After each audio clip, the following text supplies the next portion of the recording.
Hello friends.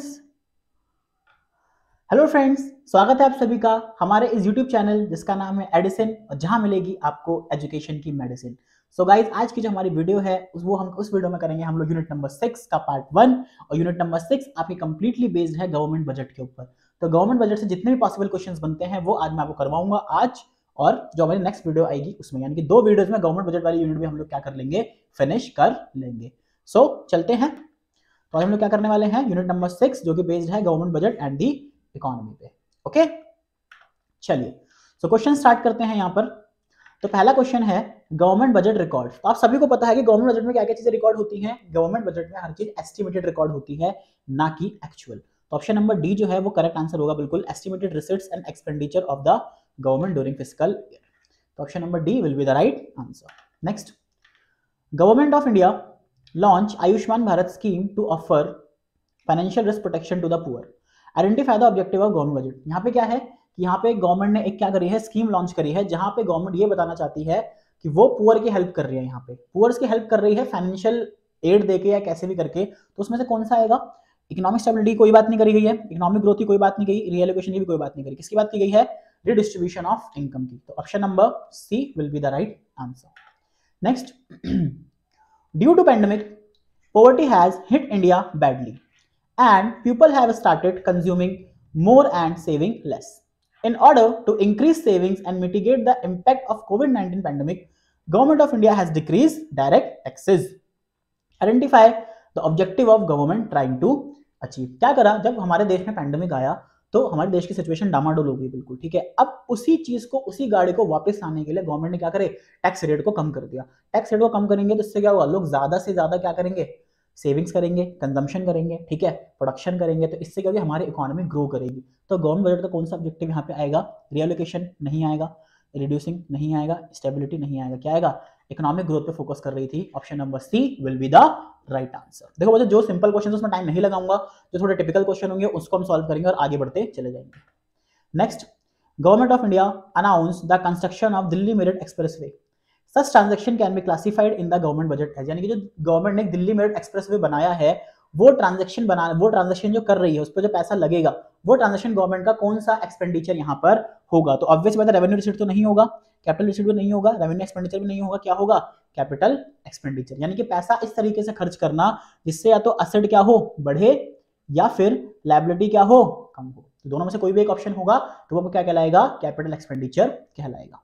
Next, the cabinet of PM Narendra Modi approved disinvestment BPCL, SCI, CONCOR, ठीक है, नेपको, यानी कि जितने भी ये जो कंपनीज है ना, इसका अगर जो गवर्नमेंट है वो क्या करेगी, अगर डिसइन्वेस्टमेंट करेगी तो ऑब्वियस बात है गवर्नमेंट के पास पैसा तो आएगा, और जब पैसा आएगा तो उसको ही किस अकाउंट में रिकॉर्ड किया जाएगा? क्या वो रेवेन्यू रिसिप्ट होगा? बिल्कुल, कहाँ गया, बिल्कुल भी नहीं। रेवेन्यू एक्सपेंडिचर बिल्कुल नहीं, कैपिटल भी नहीं, क्योंकि पैसा आ रहा है तो एक्सपेंडिचर तो होंगे ही नहीं, रिसिट्स होंगे।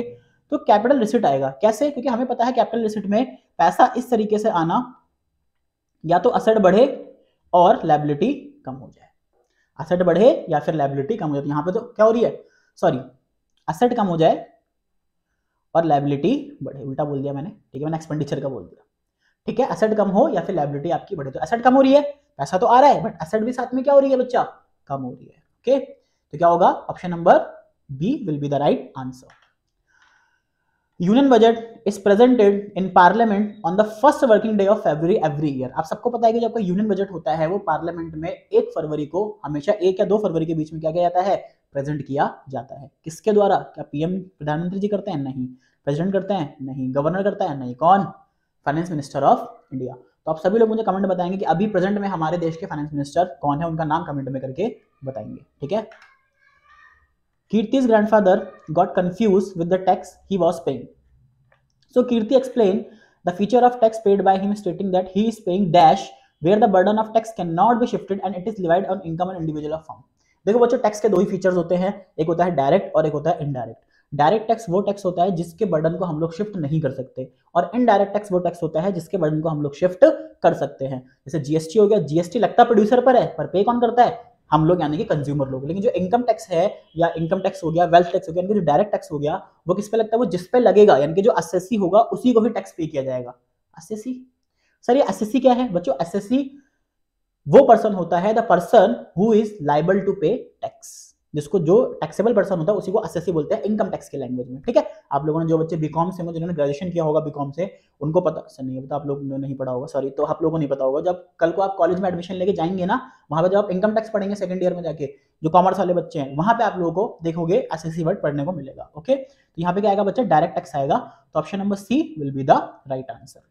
Next, fiscal deficit indicates. अब फिस्कल डेफिसिट होता क्या है, देखें अगर हम ऑप्शन नंबर ए को ध्यान से देखेंगे तो क्या लिखा हुआ है, excess of total expenditure over revenue receipts and non debt creating capital receipts. यानी कि क्या होता है fiscal deficit, total expenditure minus total revenue, लेकिन एक्सक्लूडिंग बोरोइंग्स। बोरोइंग्स का पैसा इसमें से माइनस कर देंगे तो क्या बन जाएगा, फिस्कल डेफिसिट आपका बन जाएगा। Next, fall in aggregate demand creates deflationary situation in an economy, and to improvise the situation, Government of India implemented various measures like cash transfer to senior citizen and widows. Identify the objective of government is trying to achieve. बच्चा simple सा question है आपका कि government क्या कर रही है, अगर मान लो अगर हमारी सिचुएशन, हमारी इकोनॉमी के अंदर डिफ्लेशन की सिचुएशन है, तो गवर्नमेंट क्या करेगी, उसको इंप्रूव करेगी। जैसे मान लो अगर ये आपका इक्विलिब्रियम है, ये इक्विलिब्रियम है, ठीक है, अगर इक्विलिब्रियम से कोई भी चीज ऊपर जाती है तो वह आती है इन्फ्लेशन, और इक्विलिब्रियम से कोई भी चीज अगर नीचे जाएगी तो वो क्रिएट करेगी डिफ्लेशन। तो अगर सिचुएशन डिफ्लेशन की है तो गवर्नमेंट क्या करेगी, ऊपर जाने की कोशिश करेगी इक्विलिब्रियम पे, और सिचुएशन अगर इन्फ्लेशन की है तो गवर्नमेंट क्या करेगी, नीचे आने की कोशिश करेगी। तो इसको ये सॉल्व करने का तरीका होता है, तो यहाँ पे क्या है, यहाँ पे गवर्नमेंट क्या कर रही है, डिफ्लेशन है तो गवर्नमेंट उसको क्या कर रही है, उसको सॉल्व करने के लिए कोशिश कर रही है, यानी कि गवर्नमेंट क्या कर रही है, पूरी इकोनॉमी को स्टेबल करने की कोशिश कर रही है। तो गवर्नमेंट बजट में जो हमारा ऑब्जेक्टिव होता है इकोनॉमिक स्टेबिलिटी, उसी के अंदर ये सारी चीजें होती हैं। और कैसे होती हैं ये मैं एडी और एएस वाले चैप्टर में आपको बता चुका हूं। तो option number D will be the right answer, economic stability वाले पार्ट में ये चीज आएगी। Next, transaction that concern the assets and liabilities of the government are recorded in the government budget. ऐसे कौन से ट्रांजैक्शन है जो असेट और लायबिलिटी को अफेक्ट करती है, ठीक है, तो जब कैपिटल अकाउंट होता है वही आपके असेट और लायबिलिटी को इंक्लूड करता है, तो capital account will be the right answer. All the goods and services cannot be provided by the market mechanism, hence government play a key role in provision of such goods which are called। कुछ goods ऐसे होते हैं जो market mechanism में काम तो आते नहीं, यानी कि मार्केट की डिमांड सप्लाई से उनको फर्क नहीं पड़ता, लेकिन फिर भी एक इंपॉर्टेंट रोल प्ले करते हैं। वो कौन से गुड्स होते हैं, वो कहलाते हैं आपके पब्लिक गुड्स। अब पब्लिक गुड्स क्या होते हैं, जो आपके नॉन रेगुलरस होते हैं प्लस नॉन एक्सक्लूडेबल होते हैं, यानी कि ऐसे गुड्स जिनको ना तो आप किसी को रोक सकते हो कंज्यूम करने से, और ना ही आपके कंजम्पशन करने से किसी दूसरे के कंजम्पशन पर फर्क पड़ेगा। फॉर एग्जांपल पब्लिक पार्क है, अब पब्लिक पार्क को आप भी यूज कर सकते हो और सामने वाला भी यूज कर सकता है, आप उसको रोक नहीं सकते कि बेटा चल निकल, तू यूज नहीं कर सकता मेरे पब्लिक पार्क को। पब्लिक पार्क को आपने थोड़ी बनाया, गवर्नमेंट ने बनाया। दूसरा, आप उसको जितना भी यूज करो, आपके कंजम्पशन से उसके कंजम्पशन में कोई भी फर्क नहीं पड़ेगा। तो ऐसे ही गुड्स को क्या बोला जाता है, पब्लिक गुड्स कहा जाता है। ओके, यहाँ पे क्या आएगा, option number D will be the right answer. Next, identify which of the following statement is not true about public goods. कौन सी ऐसी स्टेटमेंट है जो नॉट ट्रू होती है, नॉट ट्रू है यहाँ पे पब्लिक गुड्स के केस में। देखो, they are not restricted to one consumer and are available to all, बिल्कुल सही है, ये तो ऑप्शन बिल्कुल सही है, ये गलत तो नहीं हो सकता।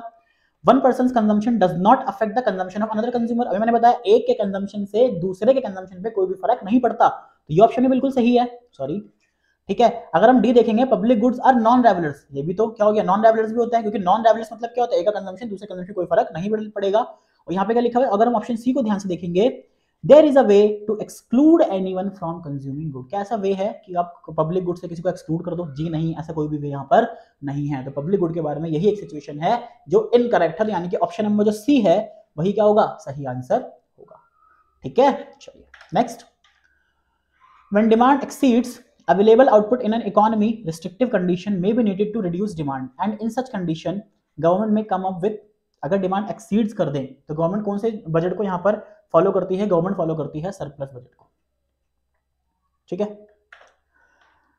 The redistribution objective of budget can be achieve through, जो रीडिस्ट्रीब्यूशन है वो गवर्नमेंट का कौन से टैक्सेशन सिस्टम से, रीडिस्ट्रीब्यूशन मतलब क्या होता है, इनकम का रीडिस्ट्रीब्यूट करना, एक जगह से टैक्स उठाना, यानी कि अमीर लोगों से टैक्स उठाना और गरीब लोगों को टैक्स बांट देना। तो ये किस में आता है, रिग्रेसिव में आता है, जी नहीं। प्रोपोर्शनल में आता है, जी नहीं। नो टैक्सेशन, जी नहीं। किस में आएगा, प्रोग्रेसिव टैक्सेशन सिस्टम में आएगा, यानी कि ऑप्शन नंबर बी क्या होगा, सही होगा। देखो रिग्रेसिव सिस्टम क्या होता है, रिग्रेसिव टैक्सेशन सिस्टम का मतलब होता है जिसकी इनकम कम उसका टैक्स ज्यादा, और जिसकी इनकम ज्यादा उसका टैक्स कम। भैया तो कुछ अजीब सा लग रहा है बेटा, हाँ बड़े बड़े देशों में यही चीज होती है, ताकि वहां पे हम इंकरेज कर सके भैया ज्यादा से ज्यादा इनकम कमाओ, तभी आपको कम से कम टैक्स देना पड़ेगा। लेकिन हमारा इंडिया है, मेरा भारत महान, तो वहां पे क्या है, प्रोग्रेसिव टैक्सेशन सिस्टम है कि जिसका टैक्स, जिसकी इनकम सबसे ज्यादा उसका टैक्स रेट भी सबसे ज्यादा।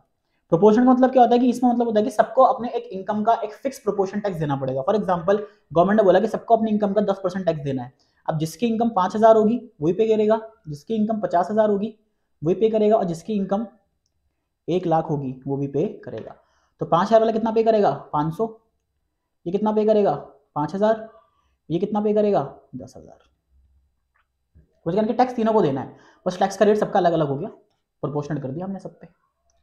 Next, government of India has decided to vaccinate all the children in the age group of 12 to 14 year without any charge.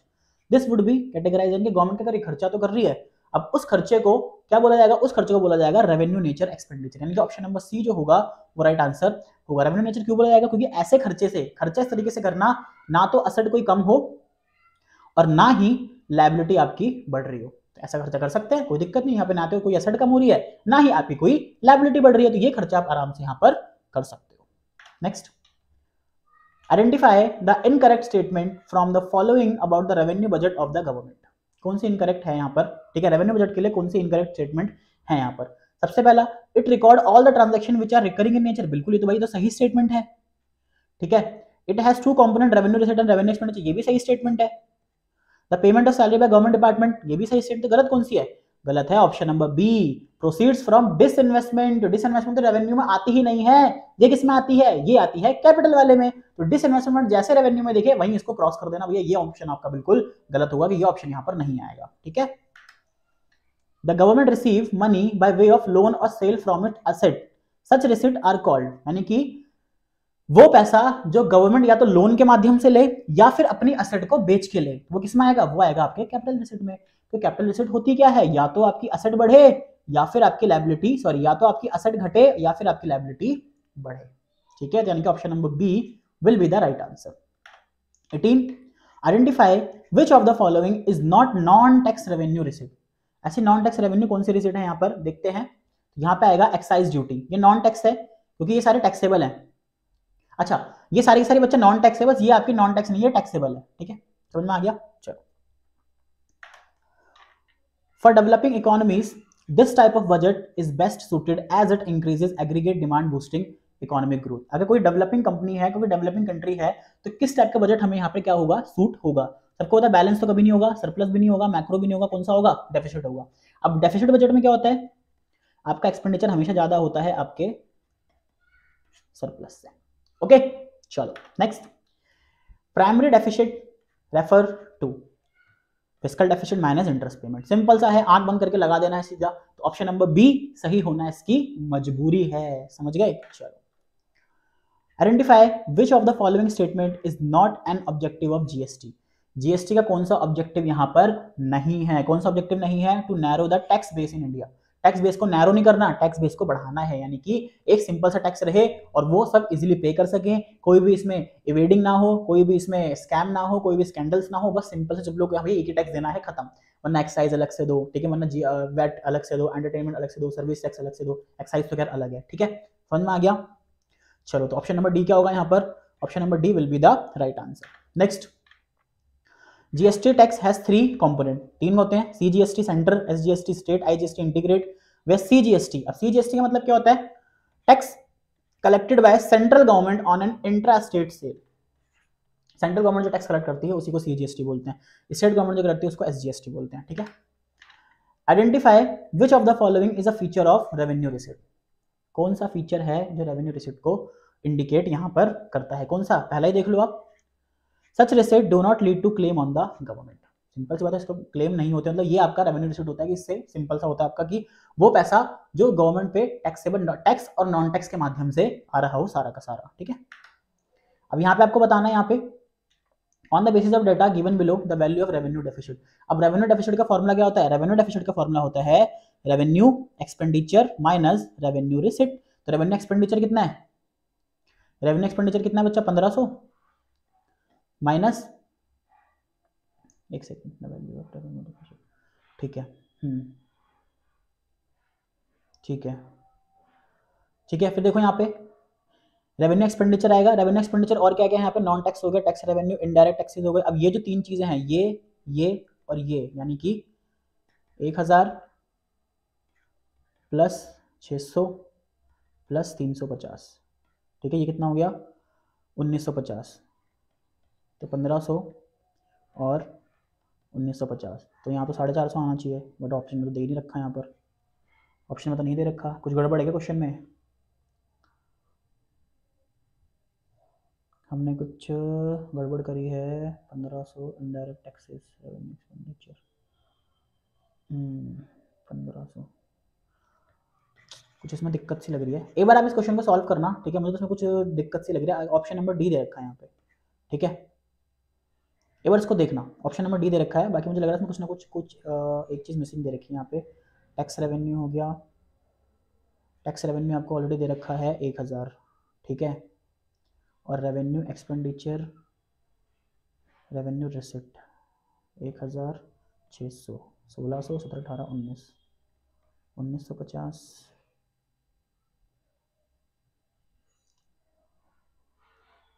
कुछ दिक्कत है इसमें, छोड़ो।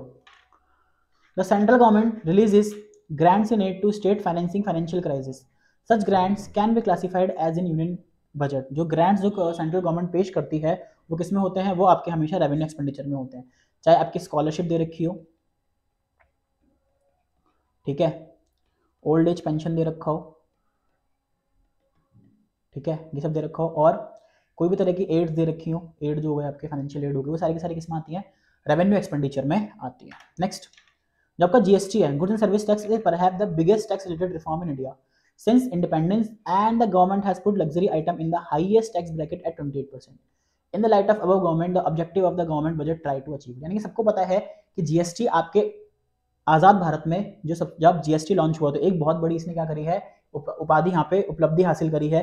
तो आपको पता है कि मैक्सिमम जीएसटी जो आपका प्रोविजन है उसमें सिर्फ 40% ले सकते हैं मैक्सिमम, बट अभी कितना ले रहे हैं, अभी हम लोग ले रहे हैं 28%, ठीक है, 28% ले रहे हैं, और वो भी किस पे, लग्जरी आइटम्स में। तो ये गवर्नमेंट यहाँ पे क्या दिखाना चाहती है, ये गवर्नमेंट हमें दिखाना चाहती है रिड्यूसिंग इनइक्वालिटीज ऑफ इनकम, यानी कि लग्जरी चीज से आइटम उठाएंगे, वहां से टैक्सेस उठाएंगे हाईएस्ट, और जो गरीब लोग हैं उनको सब्सिडीज वहां पर दे देंगे। Okay, next, on the basis of the given data below the following value of fiscal deficit. अब फिस्कल डेफिसिट क्या होती है, देखो फिस्कल डेफिसिट में होता है आपका टोटल रेवेन्यू, ठीक है, आपका total expenditure minus total revenue. Total expenditure कितना है, टोटल एक्सपेंडिचर है आपका, देखो tax revenue, non tax revenue और रेवेन्यू एक्सपेंडिचर, तो ये आपका टोटल एक्सपेंडिचर आएगा, देखो यहाँ पे 80, 40, 160, कितना आ जाएगा, 80, 40, 120, 120 और 160, 0, 8, 280, तो ये तो 280 आ गया, माइनस टोटल रेवेन्यू। अब टोटल रेवेन्यू में क्या, non debt creating capital receipts आएगी और कैपिटल एक्सपेंडिचर यहाँ पर आएगा, तो यहाँ इन दोनों को कितना करेंगे हम लोग 300, या फिर यहाँ पर अगर हम करते हैं, ठीक है, नॉन डेट 150, 350, 70, तो 280 माइनस 350 कितना होगा,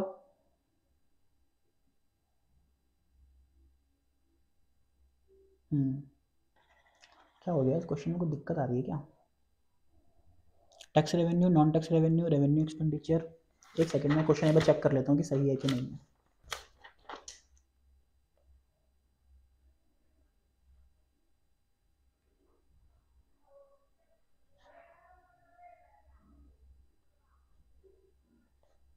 ठीक है, तो यहाँ पे अगर हम टोटल एक्सपेंडिचर निकालेंगे, टोटल एक्सपेंडिचर कितना हो गया, टोटल एक्सपेंडिचर आपका आ गया ये रहा, रेवेन्यू एक्सपेंडिचर, कैपिटल एक्सपेंडिचर, ठीक है, और अच्छा रेवेन्यू एक्सपेंडिचर प्लस कैपिटल, ये दोनों आ गए, कितना आ गया 360 आ गया टोटल एक्सपेंडिचर, और टोटल रेवेन्यू कौन सा आ गया, tax revenue and non tax, tax revenue तो आएगा नहीं, नॉन डेट क्रिएटिंग आएगी कैपिटल रिसिट्स, अगर इसमें से मैं 150 माइनस करता हूँ, हाँ तो क्या, ठीक है, तो बच्चा यहाँ पे देखो क्या करेंगे हम लोग, क्वेश्चन सही है आपका, ठीक है, एक सेकंड रुको, मैं यहाँ पे एक बार इरेज कर देता हूँ सब कुछ, एक सेकेंड गाइस, क्लियर ऑल कर देता हूँ। देखो क्या है, जो आपका ये क्वेश्चन पूछा है, इन्होंने क्या पूछा है, यहाँ पे पूछा है आपका फिस्कल डेफिसिट निकालना, तो कैसे निकालते हैं, total expenditure minus total receipts, और टोटल रिसिट भी क्या होती है, जो आपकी नॉन डेट होती है, सारी की सारी नॉन डेट होती है, यानी कि इसमें वाला पैसा नहीं आएगा, बोरिंग्स वाला पैसा नहीं आएगा इसके अंदर, ठीक है। यहाँ देखो देखो सबसे पहले आपका टोटल एक्सपेंडिचर कितना होगा, इन दोनों को ऐड कर देंगे, ठीक है। कितना हो गया 360 total expenditure minus total revenue, non debt creating capital receipts कितनी आएगी 150, तो 360 में से 150 माइनस करेंगे तो कितना आएगा 150, एक सेकेंड 150 इसमें आएगा, और क्या आएगा टैक्स रेवेन्यू, इसमें एक चीज़ और ऐड करेंगे हम, टैक्स रेवेन्यू और ऐड कर देंगे non tax 120,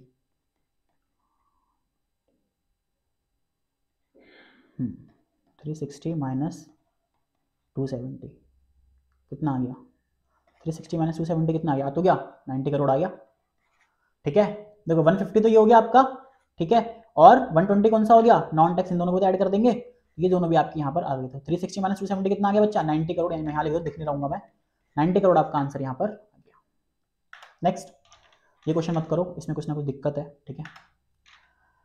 The tax in which the tax rate increases as the taxable amount increases, भाई टैक्स रेट इंक्रीज होगा, टैक्सेबल अमाउंट भी इंक्रीज होगा, कौन सा टैक्स होता है, कहलाता है प्रोग्रेसिव टैक्स। सारे टैक्स के बारे में आपको बता चुका हूं, तो प्रोग्रेसिव टैक्स होगा, option number A will be the right answer. Next, payment made by the owner of those properties whose value appreciate due to developmental activity, भाई जिसकी वैल्यू अगर किसी डेवलपमेंटल एक्टिविटी की वजह से अप्रिशिएट हो जाती है, बढ़ जाती है, तो उसको बोलते हैं स्पेशल असेसमेंट। ये गवर्नमेंट को पे करने होते हैं, गवर्नमेंट के ही वजह से आपकी प्रॉपर्टी की वैल्यू जहां 1 करोड़ थी आज 50 करोड़ हो गई है, ठीक है। चलो, responsibility of fiscal policy lies with, fiscal policy कौन करता है, सबको पता है गवर्नमेंट करती है, ना सेंट्रल बैंक, ना कमर्शियल बैंक, ना स्टॉक एक्सचेंज, गवर्नमेंट आएगा फिस्कल पॉलिसी देखते गवर्नमेंट टिक कर दो आंख बंद करके। Next, which of the following is not a non tax revenue, non tax revenue कौन सा नहीं है, इंटरेस्ट रिसीट है, एक्सटर्नल ग्रांट्स है, डिविडेंड प्रॉफिट है, ये नहीं है, यानी कि option number D will be the right answer. Which of the following is not a direct tax, कौन सा डायरेक्ट टैक्स नहीं है, कॉर्पोरेट है, इनकम है, वेल्थ है, जीएसटी नहीं है, तो option number A will be the right answer. Administrative revenue includes which of the following, administrative revenue इसमें क्या इंक्लूड करता है, क्या इंक्लूड करता है बताओ, ये करता है fines and penalty, option number A सही आंसर होगा। Revenue expenditure does not include which of the following, revenue expenditure क्या चीज इसमें इंक्लूड नहीं करता है, तो रेवेन्यू एक्सपेंडिचर में आपका इन्वेस्टमेंट नहीं आता, नहीं आता ना 35, देखो सब्सिडीज आती है, इंटरेस्ट भी आता है, पब्लिक एडमिनिस्ट्रेशन ये नहीं आता, option number D will be the right answer. The difference between revenue receipt and revenue expenditure of the government क्या कहलाएगा, revenue deficit. Primary deficit in a budget will be zero when क्या आएगा, net interest payment are zero. Net interest payment क्या होता है, net interest payment होता है जो आपका fiscal deficit minus interest payment करते हो ना, इंटरेस्ट पेमेंट, इसकी वैल्यू अगर जीरो आ रही है तो क्या होगा, प्राइमरी डेफिसिट भी जीरो ही होगा। Dash is one of the revenue expenditure items of the government budget, revenue expenditure वाला आइटम कौन सा है यहाँ पे, परचेज ऑफ मशीनरी नहीं, बिल्डिंग नहीं, पेमेंट ऑफ इंटरेस्ट ये होगा, ऑप्शन नंबर ए। लोन वाला भी नहीं होगा। Dash is an example of direct tax, excise duty indirect है, वेल्थ डायरेक्ट है, एंटरटेनमेंट इनडायरेक्ट है, सेल्स इनडायरेक्ट है, तो ऑप्शन नंबर बी सही आंसर होगा। Dash is an example of an indirect tax, wealth direct है, इनकम डायरेक्ट है, corporate direct है, तो ये क्या होगा, option number C. Dash is one of the tax revenue component of the government budget, कौन सा टैक्स रेवेन्यू कंपोनेंट है यहाँ पर, कौन सा है, डिविडेंड है, टैक्स रेवेन्यू, तो डिविडेंड नॉन टैक्स है, इंटरेस्ट नॉन टैक्स है, फी नॉन टैक्स है, तो एक्सपोर्ट ड्यूटी जो है वो टैक्स रेवेन्यू है, option number A will be the right answer.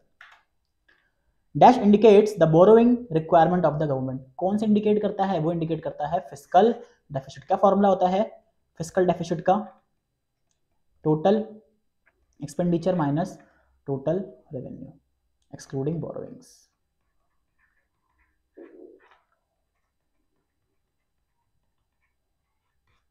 ठीक है, disinvestment made by the government will be covered under category, disinvestment किसमें आती है, डिसइन्वेस्टमेंट किसमें आएगी, उसमें से पैसा आता है और पैसा इस तरीके से आना जिससे अगर एसेट कम हो रही है तो ऑब्वियसली किसमें आएगी, कैपिटल एसेट में आएगी, ऑप्शन नंबर सी। अब देखिए यहाँ पे जो क्वेश्चन है आपके, अब जो आएंगे आपके नेक्स्ट क्वेश्चन वो आएंगे स्टेटमेंट वाले, तो उसमें आपको सबको पता है कि 4 तरह की आपकी 2 स्टेटमेंट दी होती है और 4 तरह के ऑप्शंस होते हैं, तो 4 तरह के ऑप्शन कौन कौन से होते हैं, पहला ऑप्शन यहाँ पे दोनों स्टेटमेंट सही है, दूसरा ऑप्शन जहाँ दोनों स्टेटमेंट गलत है, ऑप्शन नंबर सी स्टेटमेंट 1 सही, स्टेटमेंट 2 गलत, और ऑप्शन नंबर डी स्टेटमेंट 1 गलत और स्टेटमेंट 2 सही। तो मैं यहाँ पे आपको सिर्फ ये बताऊंगा कि कौन सी स्टेटमेंट सही है कौन सी गलत है, बाकी आप अपने ऑप्शन के अकॉर्डिंग उसको टिक मार्क कर लेना यहाँ पे, ठीक है। चलो जैसे यहाँ पर है 45, क्या दे रखा है, proceeds from disinvestment should be classified as capital receipt as they lead to increase liability. जी नहीं, इंक्रीज लायबिलिटी नहीं करते, तो ये स्टेटमेंट तो पूरी तरीके से गलत हो गई। Statement 2, capital receipts are those receipts of the government which either create liability or lead to reduction in financial asset. तो सिंपल सी बात है, या तो लायबिलिटी को बढ़ा देगा या फिर एसेट को कम कर देगा, इसी को बोलते हैं कैपिटल रिसिट। तो स्टेटमेंट 2 विल बी, स्टेटमेंट 2 क्या है आपकी पूरी तरीके से सही है। Next, statement 1, fiscal policy is the budgetary policy of the government which involve controlling government spending and taxes. जो फिस्कल पॉलिसी होती है क्या वो गवर्नमेंट की बजटरी पॉलिसी होती है? बिल्कुल सही। During inflation the government should come up with the contracted budget. बिल्कुल सही, ये भी सही। इन्फ्लेशन है भैया, गवर्नमेंट अपने खर्चे नहीं करती, ज्यादा खर्चे कम कर देती है ताकि इन्फ्लेशन को कंट्रोल में किया जा सके। 47 statement 1, in case of public good many people tend to be free rider. बिल्कुल सही, स्टेटमेंट बिल्कुल सही है, फ्री राइडर्स होते हैं मोस्टली। यहाँ पे क्या होते हैं, जो फ्री में चीजें यूज करते हैं। और statement 2, distinguish features of public goods are they are non rivals. सबको पता नॉन रेवुलर्स होते हैं और नॉन एक्सक्लूडेबल होते हैं, such goods should be provided by the government. और ये भी बिल्कुल क्या है, सही है, दोनों स्टेटमेंट यहाँ पे सही है। 48, क्या देखिए statement, government of India should adopt surplus budget in order to combat the situation of deflation. क्या गवर्नमेंट ऑफ इंडिया को ऐसा करना चाहिए? नहीं भाई, डिफ्लेशन के टाइम पे ऐसा नहीं करना चाहिए। सरप्लस बजट यहाँ पे यूज नहीं करना चाहिए। क्या करना चाहिए यहाँ पे, एक्सपेंडिचर वाला बजट करना चाहिए जहां गवर्नमेंट खर्चे ज्यादा से ज्यादा करती है। Statement 2, when tax proceeds exceed the requirement expenditure the budget is said to be in surplus. The tax proceed, अगर टैक्स ज्यादा होगा एक्सपेंडिचर से तो ऑब्वियस ही बात है कहलाएगा 48 में। ठीक है, next, zero primary deficit can be considered as a sign of fiscal discipline. अगर जीरो प्राइमरी डेफिसिट होगा तो क्या फिस्कल डिसिप्लिन होगा ही गवर्नमेंट को, भैया कोई भी लोन वगैरह की जरूरत नहीं है। बिल्कुल सही। Statement 2, primary deficit is the difference between fiscal deficit and interest payment on borrowing bye the government. ये भी बिल्कुल सही है। 50, fiscal deficit can exist even without revenue deficit. बिल्कुल सही, जरूरी नहीं कि रेवेन्यू डेफिसिट हो ही हो। ठीक है, increase in subsidy by the government may help in reducing fiscal deficit in an economy. ये गलत है, सब्सिडी बढ़ाने से ऐसा कुछ नहीं होता कि फिस्कल डेफिसिट की हेल्प हो जाए यहाँ पर। ठीक है, सो गाइस आज हमारे पहले 50 क्वेश्चन खत्म होते हैं इस यूनिट के। और नेक्स्ट आपके क्वेश्चन जो बच गए हैं इसमें 40-50 क्वेश्चन, वो हम नेक्स्ट वीडियो में आपके सामने दे देंगे और उनकी प्रैक्टिस भी आप लोग कर लीजिए। तो प्लीज वीडियो को लाइक कीजिए, शेयर कीजिए, और वीडियो में कोई भी अगर आपको अपने डाउट्स हैं, कोई भी आपको फीडबैक देना है तो प्लीज वीडियो में कमेंट जरूर कीजिए। Thank you so much for watching the video. Have a good day.